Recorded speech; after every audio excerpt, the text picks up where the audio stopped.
Ang babaeng nagngangalang Biel. At nag-church siya sa JCLW Binangonan. Pero, tuwing nag-church si Biel, isa lang ang kanyang kasama. Kaya, nalulungkot siya. Paano nalulungkot? Kaya nalulungkot siya. Kaya isang araw, nung tinuro ng kanilang pastor, na dapat pag naglilingkod kay Lord, ay may kasama tayo. Kaya pagkatapos ng church, ay agad na pumunta si Biel sa kanilang lugar. At nakita niya ang kanyang mga tropa na nag-i-sturdy.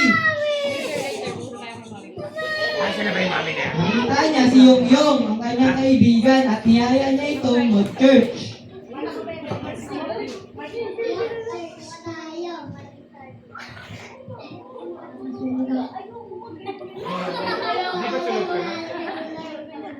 Noong una ay natatakot pa si Yong dahil baka daw masunog siya. Pero sumama na din siya agad kay Biel pagkatapos. At sama-sama silang nag-church noong Sunday.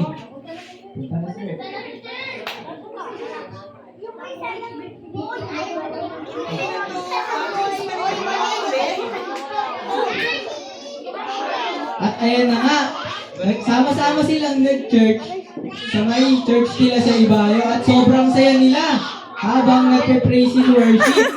At tinuruan sila ni Biel sumayaw. Ay kita, Panginoon. At tinuruan niya sila ni Biel sumayaw at kumanta. Sayaw, sayaw, sayaw. 1, 2, 3, go! Mahal na mahal kita, Panginoon.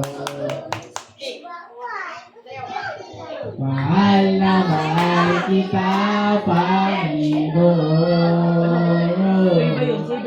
Kailan may di tayo pagpapalit, pagkat sa piling mo'y langit. Mahal na mahal kita, Panginoon.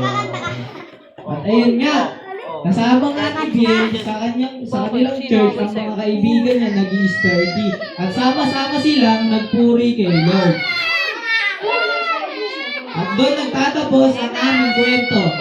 Maraming